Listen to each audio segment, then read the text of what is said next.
cold settles in the bones first. Allara knows this. She feels it in the marrow of her. A deep, persistent ache that has nothing to do with the November chill seeping through the window frames of the old cabin. It's a soul cold, a frost that set in 3 years ago and has refused to thaw. Her grandfather had left her this place, a small, timber frame box at the edge of a forest so deep and old, the maps just gave up and painted it a solid, unassuming green. A place to be quiet, he'd written in the letter with the deed. He hadn't known it would become a place to hide, a fortress of solitude built from shame and fear. A cough, thin and ragged, cuts through the quiet hum of the refrigerator. Allara's head snaps up from the chipped ceramic mug she's cradling. Her own chill is forgotten, replaced by a familiar, sharp-edged panic. In the small bedroom, Lily is stirring. She moves without a sound, her bare feet whispering over the cold floorboards. The room is tiny, filled almost completely by a small bed and a stack of secondhand storybooks. Lily, her 5-year-old miracle, her only one, is a small lump under a mountain of blankets. Her face, usually so full of sunshine, is pale and slick with sweat in the dim glow of the dinosaur-shaped nightlight. "Mommy?" The voice is a reedy whisper. "I'm here, sweet pea." Allara's hand goes to her daughter's forehead. It's like touching a stove, a damp, frightening heat that seems to radiate from the very center of her small body. The fever is back. Or maybe it never really left, just retreated for a few hours to gather its strength. The doctors in the nearest town, a 40-minute drive away, had been useless. A persistent virus, they'd said, their faces professionally blank. They'd prescribed rest and fluids, their words hollow comfort against the rising tide of Allara's terror. They didn't see the way the fever stole Lily's breath, the way it clung to her like a second skin. They didn't feel the cold dread that was Allara's constant companion. They didn't understand what it meant to have only one. After a difficult birth and a dismissive doctor who told her more children were not advisable, Lily had become the whole of Allara's world. A world Jason, Lily's father, had walked out of with a casual shrug, leaving behind nothing but broken promises and a pile of debt. He'd hated the quiet, hated the responsibility. He'd called Allara's love for their daughter suffocating. He had been the last man she had trusted. He had been the final lesson in a long, brutal education.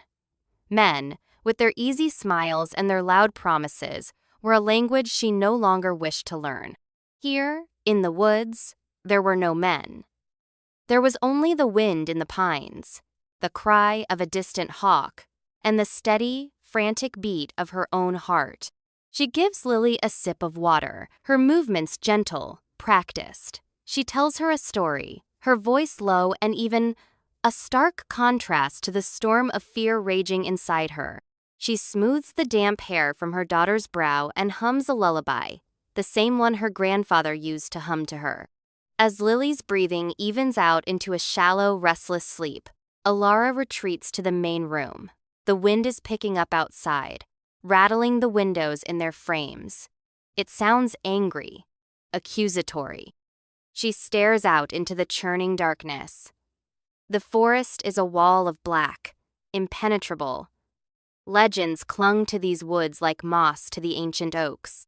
Stories of things that walked on 2 legs and 4, of a pack that ruled the deep wilderness, things the townsfolk spoke of in hushed tones after a few beers. They called its leader the Alpha, a ghost, a shadow, something to be feared and avoided.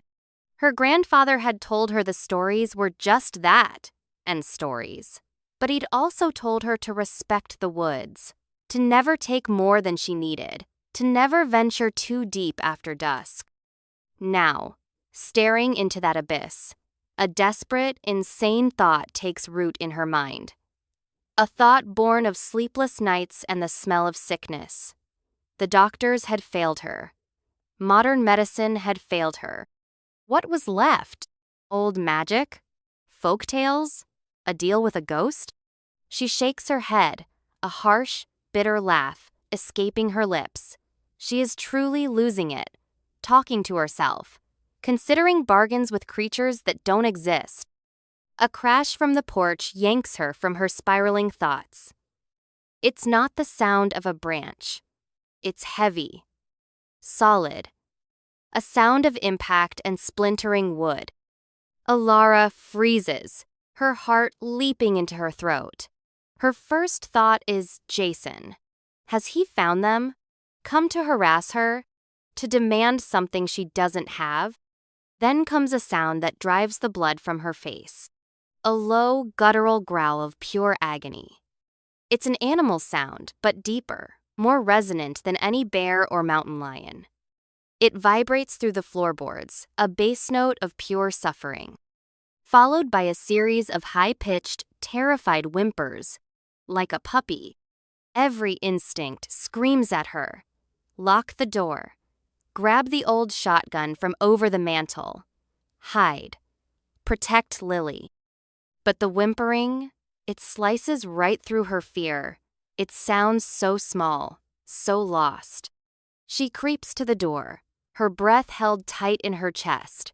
Her hand trembles as she reaches for the deadbolt. The warnings of the townsfolk, her grandfather's caution, her own hard-won paranoia, it all screams no. But the memory of being left alone, of Jason walking away while she cried, of the doctor's indifferent shrugs, it rises up, a hot, defiant wave.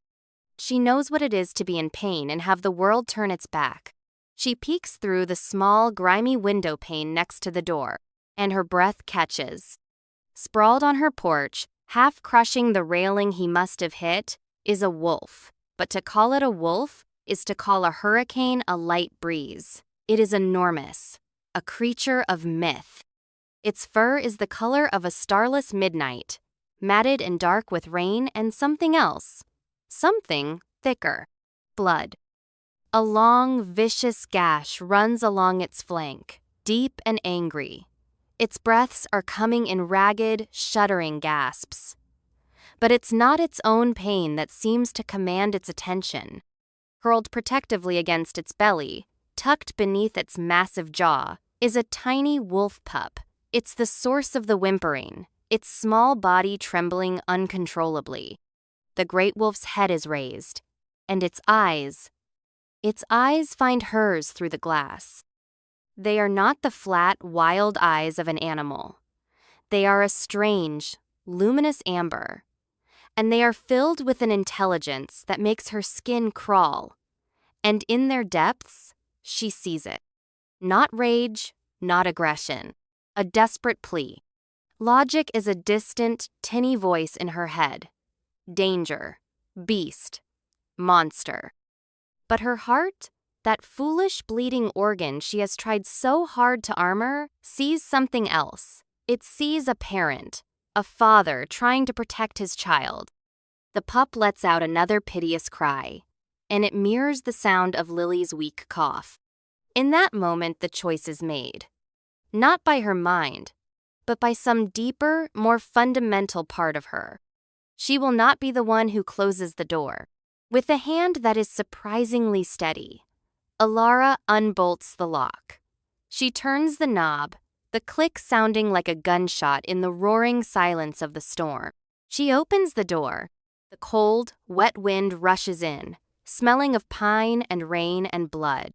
The giant wolf's amber eyes watch her, unblinking as she steps back, holding the door open, an invitation. An act of profound, terrifying madness. He struggles, his powerful legs trembling with effort. He pushes himself to his feet, a low groan of pain rumbling in his chest. He nudges the pup forward with his nose, urging it inside. The small creature scrambles past her, a tiny ball of terrified fluff, and immediately hides under the worn armchair in the corner. Then, the great wolf follows. He limps over her threshold, his sheer size seeming to shrink the small cabin. He moves with a pained, regal grace, never taking his intelligent eyes off her. Once inside, he collapses onto the braided rug before the cold fireplace, his head hitting the floor with a heavy thud. His breathing is a harsh, wet rasp. Allara closes the door, shutting out the storm. The quiet inside is suddenly immense, filled with the presence of these wild things. The air is thick with the metallic tang of blood, the damp scent of fur, the primal smell of the forest itself. She stands there for a long moment, her back pressed against the wood of the door, her mind a blank slate of shock. What have I done? The question hangs in the air, unanswered. The pup whimpers from under the chair.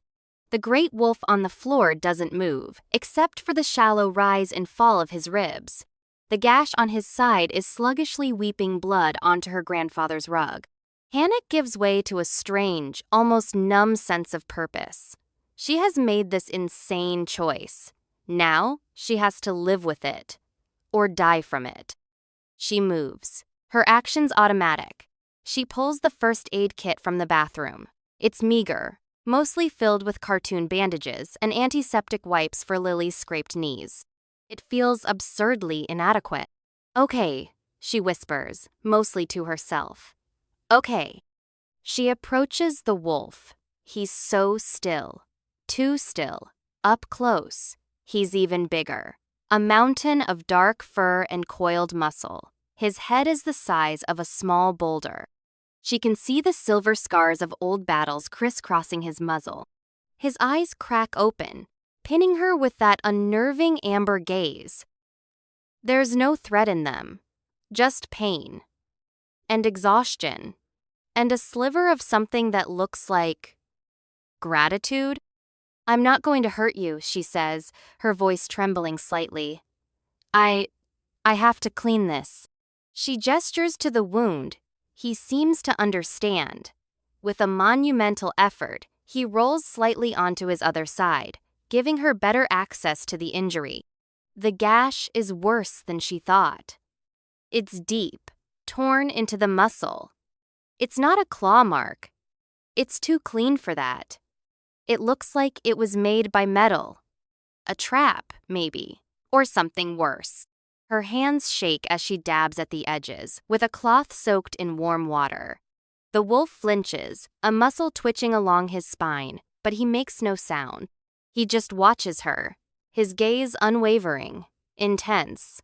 It feels like he's looking past her skin, past her fear, and seeing the fractured, frightened thing she keeps hidden inside. The feeling is so unnerving she has to look away, focusing on her task. She cleans the wound as best she can, her stomach churning at the sight of torn flesh. She has no thread to stitch it, nothing strong enough. All she can do is pack it with the gauze from the kit and wrap it tightly with strips torn from an old bedsheet. It's a clumsy amateur job. Through it all, he remains impossibly still, accepting her touch. When she's done, she sinks back on her heels, exhausted. That's all I can do, she murmurs. His eyes close. He lets out a long, shuddering sigh, a sound of profound relief. From the bedroom, Lily coughs again, a dry, hacking sound. The great wolf's eyes snap open. His head lifts a fraction of an inch from the floor, his ears swiveling toward the sound. A low, worried rumble starts in his chest. It's not a growl of aggression. It's a sound of concern. It's the most bizarre thing she has ever witnessed. The pup, emboldened by the relative quiet, finally peeks out from under the chair. Its eyes, the same amber as the father's, are wide with fear and curiosity. It looks at her, then at the large wolf on the floor, and lets out a soft whine. Allara's heart aches. She gets a small bowl, fills it with water, and pushes it gently toward the little one. The pup flinches back. Then, driven by thirst, it creeps forward and begins to lap at the water, its tiny pink tongue darting in and out. She has 2 wolves in her living room. One is bleeding on her rug. The other is drinking from one of her soup bowls. Lily is sick in the next room. The storm is howling like a banshee. This is her life now. She pulls a thick blanket from the couch and drapes it over the injured wolf. His fur is cold and damp. He stirs at her touch, but doesn't pull away. Instead, he seems to lean into the warmth, a barely perceptible movement. "You need to rest," she finds herself saying, as if he were a person, as if he could understand. But the strangest thing is, she feels like he does. The days that follow fall into a surreal rhythm, a fragile truce between the wild and the domestic, played out within the four walls of her tiny cabin. Allara moves in a haze of exhaustion. Her life becomes a cycle of caring. She tends to Lily, coaxing broth and water past her pale lips, her heart twisting with every feverish whimper. She reads her stories until her own voice is raw, a desperate attempt to anchor her daughter to the world of the living. Then, she tends to the wolves. She names them in her head because calling them the big one and the little one feels inadequate. The great wolf is Kale. It sounds strong, ancient, like the stones in the forest creek bed. The pup is Kaelin, small and brave. Kale's recovery is unnatural. The wound that should have festered, should have killed a creature his size, begins to heal at an astonishing rate. Each morning when she changes the clumsy bandages, the flesh beneath is cleaner, pinker. The deep gash is closing, knitting itself together with a speed that defies all logic. He spends most of his time lying by the hearth, a silent, watchful mountain of black fur. His amber eyes follow her everywhere. They watch her as she cooks, as she cleans, as she stares out the window with worry-etched lines around her eyes. It's not a predatory gaze. It's observant, knowing. It makes her feel seen in a way that is both terrifying and deeply comforting. She starts talking to him. At first, it's just practical things. "I have to go check on my daughter." Or, "I'm changing your dressing now." But the silence of the cabin, broken only by Lily's coughs and Kaelin's soft yips, presses in on her. The loneliness she has carried for 3 years becomes a tangible weight, and Kale is such a good listener. One night, sitting on the floor beside him while Lily finally sleeps, she finds herself whispering into the darkness. Her father, Jason, he said I loved her too much, she says, the words tasting like ash in her mouth. He said I was smothering her. But how can you love someone too much, especially when they're all you have? Hale's ear twitches. He shifts his great head and rests it on his paws, his gaze soft in the firelight. He didn't want to be a father. Not really. He wanted the idea of it, the happy family picture. He didn't want the fevers, the sleepless nights, the bills. She traces a pattern on the wooden floor with her finger. When it got hard, he left, just walked away, told me I was better off alone, that I was too much. A low rumble vibrates from Kale's chest. It's a soothing sound, a note of deep sympathy that resonates in her own weary bone. She reaches out, her hand hesitating for a moment before she lays it on his broad head, her fingers sinking into the thick, coarse fur between his ears. He doesn't flinch. He doesn't move at all. He just closes his eyes and leans into her touch, a silent acceptance of the comfort she is offering, and in return, he offers his silent, solid presence. It's the first time she has touched a male being in 3 years without recoiling. The first time she has felt a flicker of safety in the presence of one.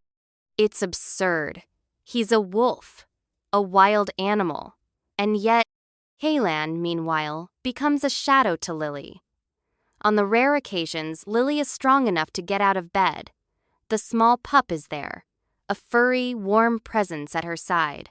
He never jumps or nips. He seems to understand her fragility. He'll nudge a soft toy toward her with his nose, or simply lay his head on her lap as she sits listlessly in the armchair. One afternoon, Allara watches from the kitchen doorway, her heart caught in her throat. Lily, looking so small and frail, is holding a picture book.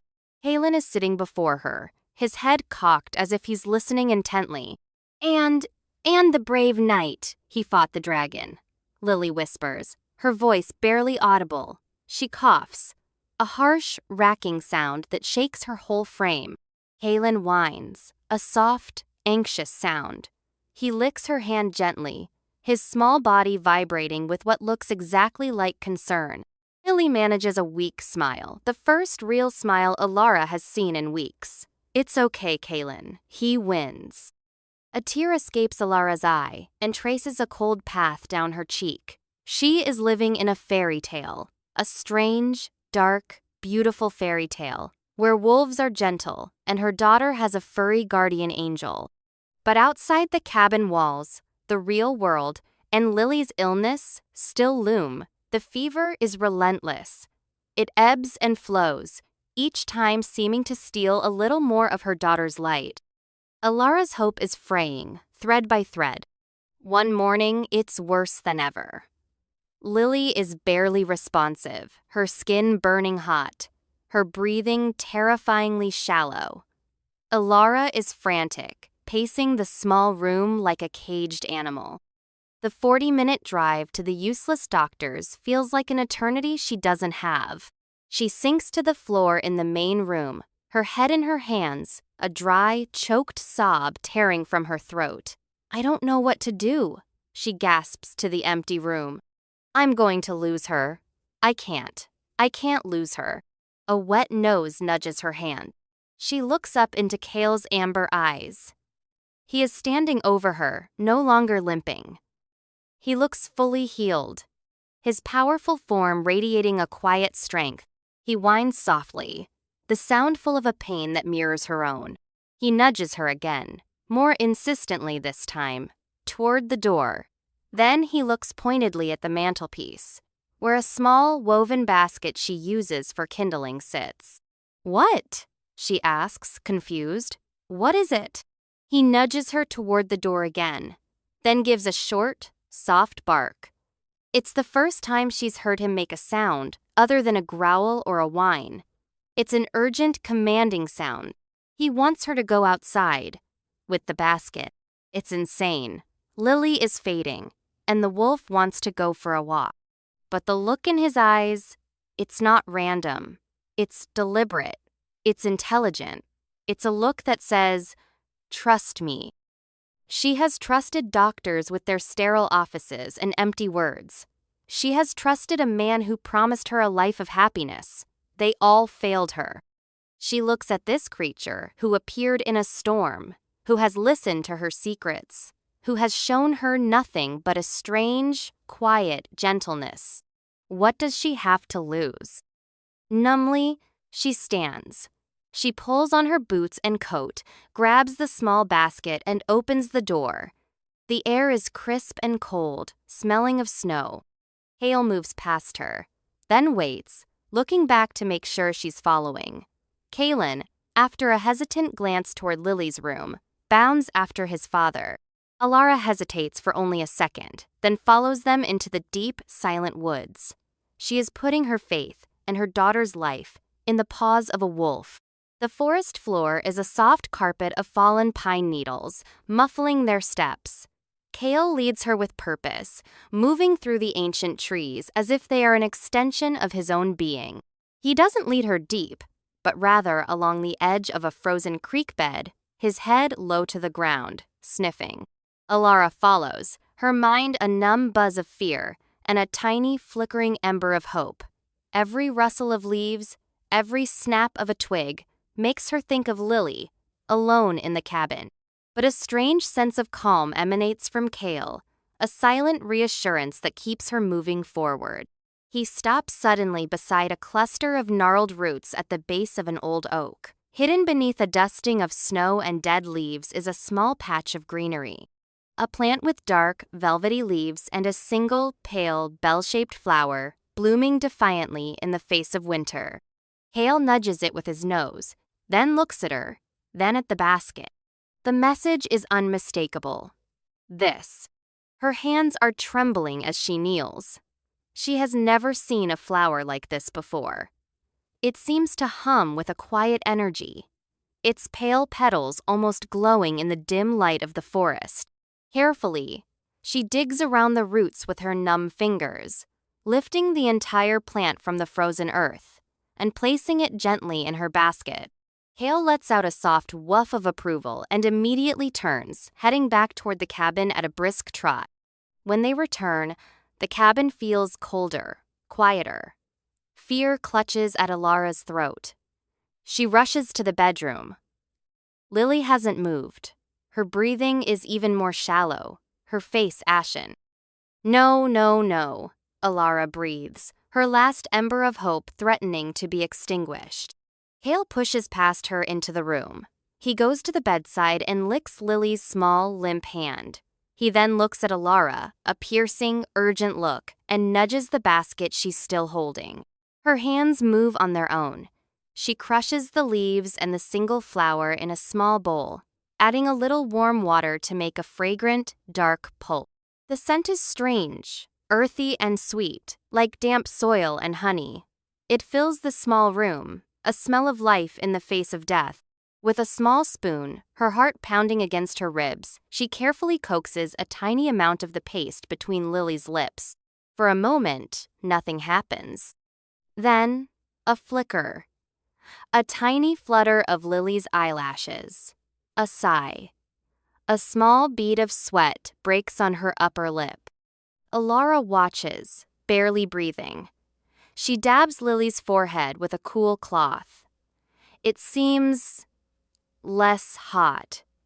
Infinitesimally, but she's sure of it. The burning, terrifying heat is receding. She looks at Kale, who is standing sentinel at the foot of the bed. His amber eyes are fixed on Lily, soft with an emotion she can't name. Hope, fragile and terrifying, unfurls in her chest. It works. Slowly, miraculously, it works. Over the next few hours, Lily's fever breaks. Color returns to her cheeks. Her breathing deepens, evens out, losing its ragged edge. By nightfall, she is sleeping a true, peaceful sleep for the first time in weeks. Allara sits by the bed, holding Lily's hand, tears streaming silently down her face. They are not tears of sorrow, but of a profound, overwhelming relief that makes her feel weak and strong all at once. She saved her. With a secret flower from the woods, shown to her by a mythical wolf. Later, she finds Kale lying by the fire again. She kneels beside him, her heart too full for words. She simply lays her head against his powerful shoulder, her whole body trembling with the aftershocks of fear and gratitude. "Thank you," she whispers into his thick fur. "Thank you." He makes a low, rumbling sound deep in his chest and turns his great head to gently lick the tears from her cheek. The touch is shockingly intimate, a gesture of comfort so human it makes her breath catch. In that moment, kneeling on the floor of her cabin, her daughter safe in the next room, with a giant wolf's head resting against hers, Allara feels a sense of peace she hasn't known in years. A sense of belonging. She is so lost in the moment, she doesn't hear the sound of the engine until it's too late. A car, pulling up to her isolated cabin. Kale hears it. He's on his feet in an instant, a low, menacing growl starting in his throat. His body is tense, a coiled spring of protective rage. Kalen, sensing the danger, scurries to hide behind him. Allara's blood runs cold. Only one person would drive out here. Only one person would dare. Headlights cut across the windows, sweeping the room in a harsh, invasive light. A car door slams. Heavy footsteps crunch on the gravel path. Jason, fear, cold and familiar, floods her system, washing away the fragile peace. She scrambles to her feet, her body automatically moving to place herself between the door and Lily's room. "Allara!" His voice booms from outside, confident and demanding. "I know you're in there. A little bird told me you might have run into some money. Holding out on me, are we?" The lie is so typical of him, twisting reality to fit his own selfish narrative. He's not here for Lily. He's here for himself, as always. "Go away, Jason," she yells, her voice shaking. "Not a chance. Open the door or I'll break it down. You know I will."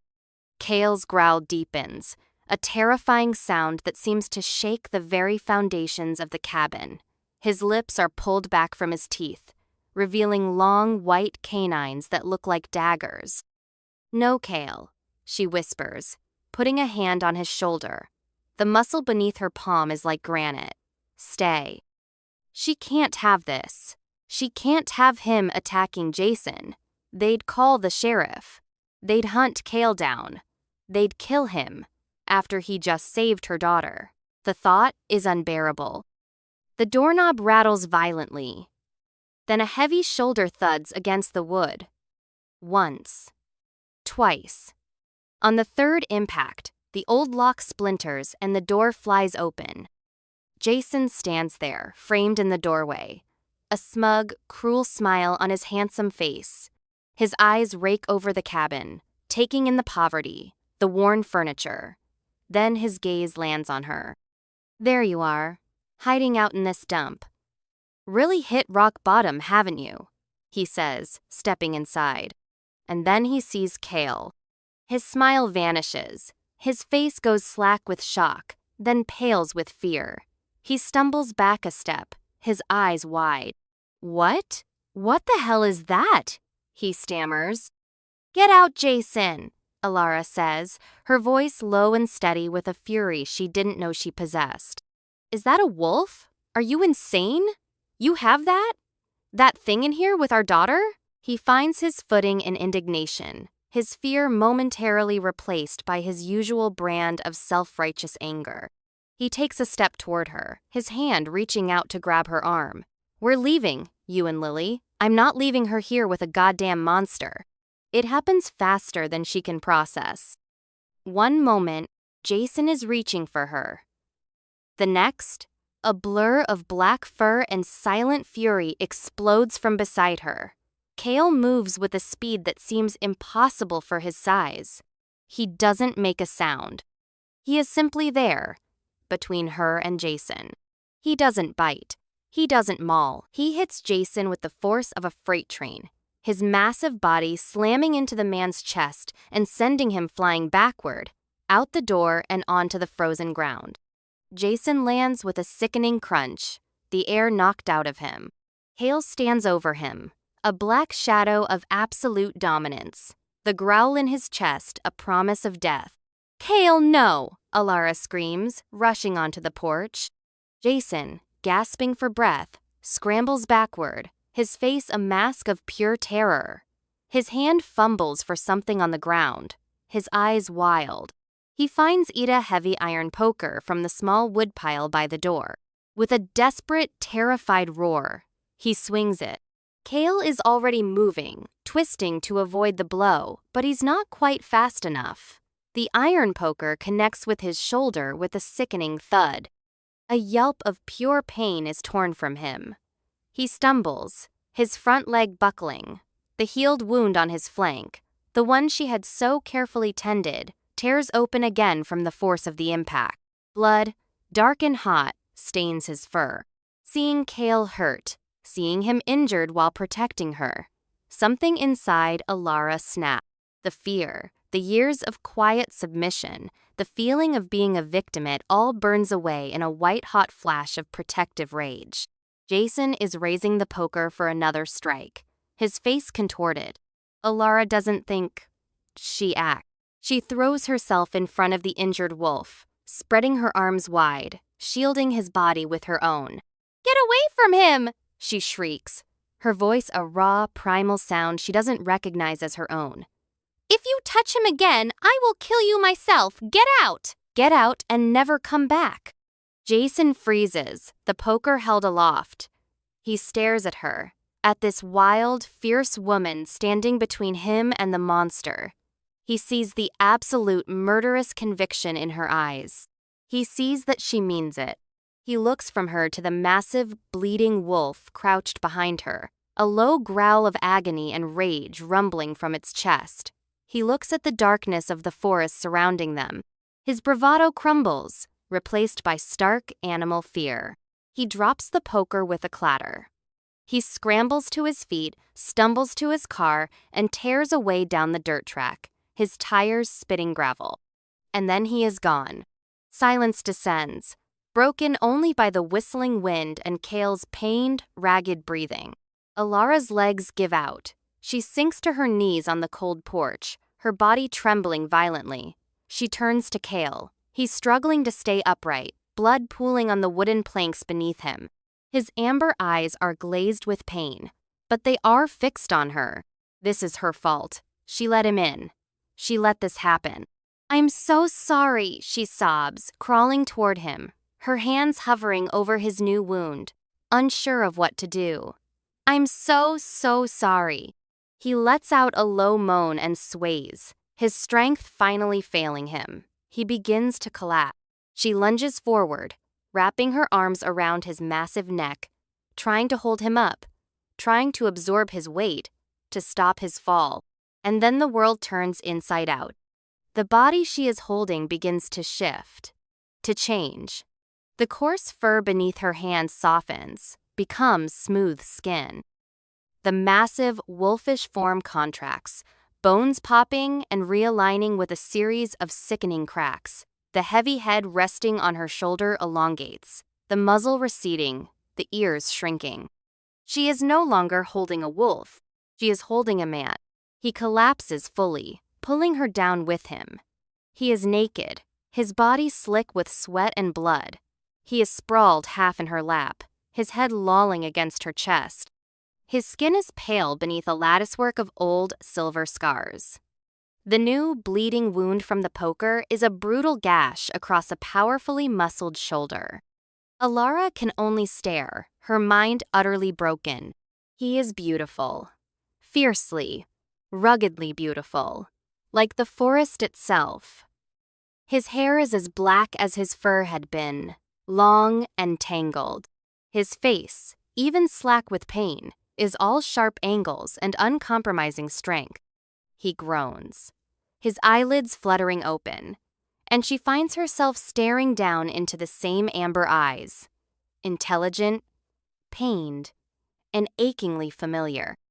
His lips, surprisingly soft, part. He says her name. Not in a bark or a whine, but in a low, rough voice that vibrates right through her. Allara. The world tilts on its axis and goes black. She comes to with the smell of wood smoke and something earthy, like the plant he'd shown her. She's not on the porch. She's on her own bed. The cabin is quiet. Too quiet. Lily. She sits up with a gasp. The room is warm. A fire is crackling in the hearth in the main room. A thick blanket is tucked around her. And sitting in the armchair, watching her, is the man. He's wearing a pair of her grandfather's old work pants, which are ridiculously short on him, and one of her grandfather's flannel shirts, stretched taut across his broad chest and shoulders. His injured shoulder is crudely but effectively bandaged. His black hair is damp, as if he's washed the blood from it. He looks like a wild king forced into a peasant's clothes. At his feet, curled into a tight ball, is the pup, Kaylin, sleeping soundly. Her mind struggles to connect the dots, the wolf, the man, the same amber eyes. It's impossible. It's madness. "Lily," she whispers, her voice hoarse. "She is safe," the man says. His voice is a low baritone, a deep rumble that seems more suited to the forest than her small cabin. She is sleeping. The fever is gone. Allara swings her legs out of bed, her head spinning. She has to see for herself. She stumbles into Lily's room. Her daughter is sleeping peacefully, her cheek rosy, her breathing deep and even. She lays a hand on Lily's forehead. It's cool. Perfectly. Wonderfully cool. Relief makes her knees weak. She leans against the doorframe, her gaze returning to the stranger in her armchair. What are you?" she asks, the question sounding small and inadequate. He watches her for a long moment, his amber eyes filled with a weary sadness.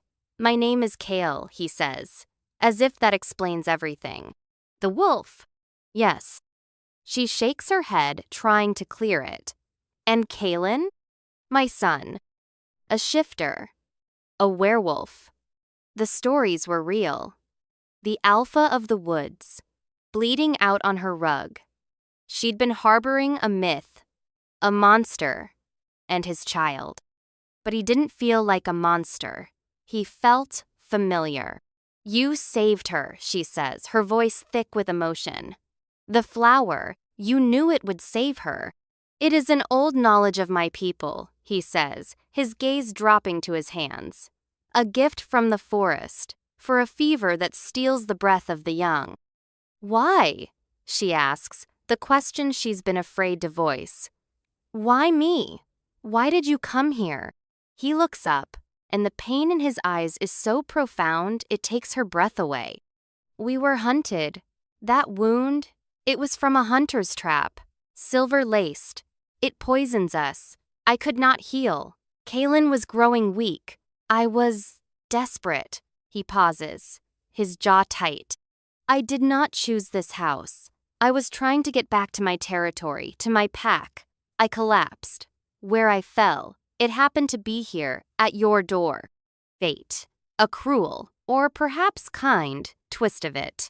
And when you saw me, she presses. A muscle feathers in his jaw. He looks away, toward the fire. I should have left.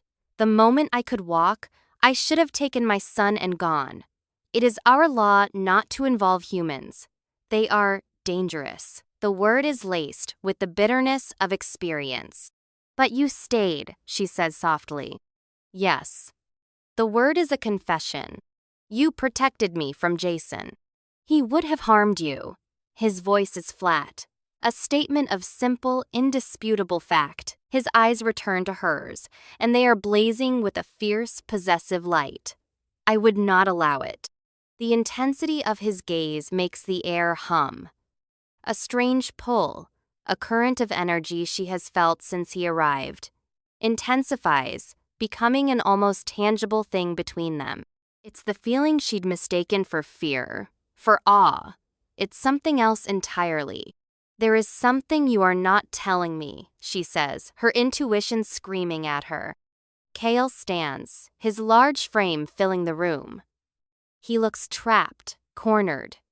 He runs a hand through his damp hair, a gesture of profound frustration. You should not have done that, he says, his voice rough with an emotion she can't decipher. Out there, you should not have shielded me. He was going to kill you. You are human, fragile. He could have hurt you, killed you. For me, the last two words are filled with self-loathing. You don't understand what you've done. Then make me understand, she says, her voice rising. She is tired of being afraid, of being in the dark. He takes a step toward her, then stops, as if held back by an invisible chain. There are bonds older than words, Allara. Bonds of fate. When one of my kind finds their mate. It is an unbreakable connection. A pull of the soul. It is for life. Her heart stops, mate. The word hangs in the air between them, shimmering with impossible meaning. I felt it the moment I saw you through the window, he continues, his voice dropping to a pained whisper. A scent like home, a light in the dark. It's why I stayed. It was a torment. To be so close, to see you, to hear your voice, and to be trapped in that form, unable to speak, unable to tell you. It all clicks into place.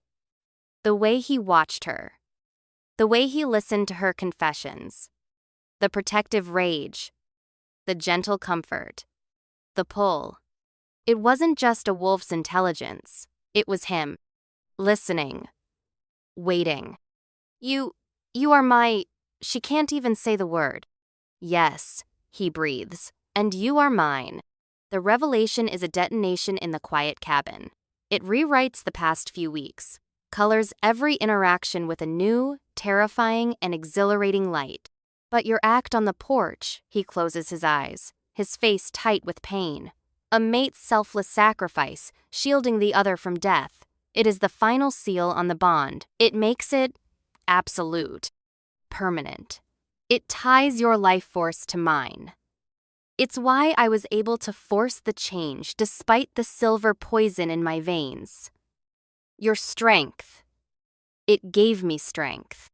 He opens his eyes and they are filled with a desperate apology. I have bound you to me, to this life, to a monster.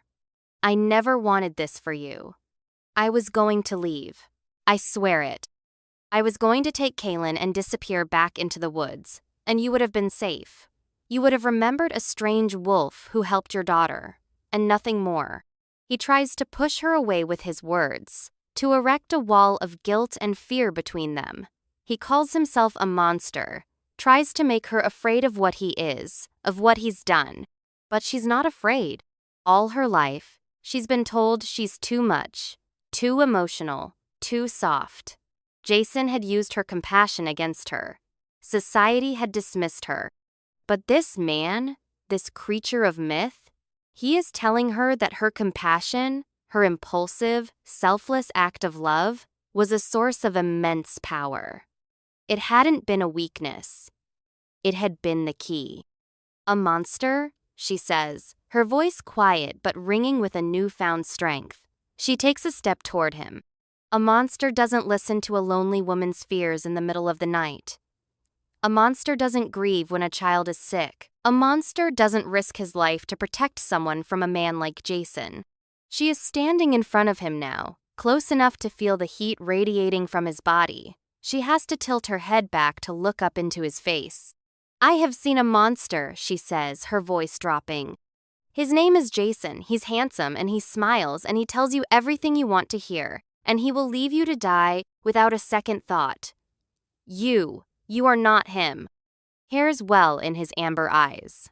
A single perfect tear escapes and traces a path down his rugged cheek. Allara, he whispers, his voice breaking on her name. Lily chooses that moment to stir. A small, sleepy sound from the bedroom. Mommy? They both turn toward the sound. Lily appears in the doorway, rubbing her eyes, her hair a wild tangle. She is no longer pale and frail, but flushed with healthy sleep. She looks at her mother. Then her eyes fall on the huge, strange man standing by the fire. Allara tenses, expecting fear, but Lily just blinks. She looks at Kael, her head tilted. Then she looks down at the sleeping pup at his feet. A slow smile spreads across her face. She walks right up to Kael. She doesn't reach for her mother. She reaches out a small hand and pats his leg, right next to where Kaylin is sleeping. Big doggy, she says, her voice full of sleepy affection. Then she yawns, leans her head against his leg, and closes her eyes. The sight breaks him. A choked sob escapes Kael's throat. He sinks to his knees, his movements careful so as not to disturb the small girl leaning against him. He looks at Allara, his face a ruin of anguish and awe, and a love so profound it radiates from him like heat. I don't deserve this, he whispers. I don't deserve either of you. Maybe you don't, Allara says softly, kneeling in front of him, so their faces are level. And maybe I don't deserve a man who can turn into a wolf and find magic flowers in the dead of winter. She reaches out, her hand trembling, and gently wipes the tear from his cheek with her thumb. His skin is warm, rough, real. Maybe we don't get what we deserve. Maybe, if we're lucky, we just get what we need. He searches her eyes, looking for any hint of doubt, of fear. He finds none. Only a reflection of his own impossible hope. I have wanted, he starts, his voice thick, from the first moment, to touch you, to hold you. What's stopping you? She whispers. His gaze drops to her lips. Slowly, hesitantly, as if he expects her to bolt, he leans in. His hand comes up to cup her face, his thumb stroking her jawline. His touch is reverent, tentative. He is giving her every chance to pull away. She doesn't. She leans into his touch, closing the last inch between them. His lips meet hers. It is not a kiss of gentle exploration. It is a kiss of homecoming, It is the silent confession of 1,000 lonely nights, the desperate cry of a soul that has found its counterpart. It is fierce and soft, demanding and giving, a sealing of the impossible bond that has drawn them together. It tastes of wood smoke and winter and a wild, unshakable love. When they finally break apart, they are both breathless.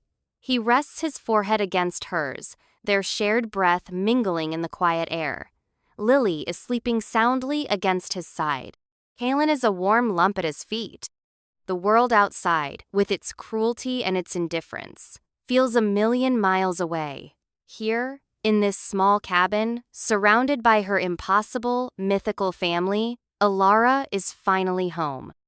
The cold in her bones has finally begun to thaw. 6 months later. The cabin is different.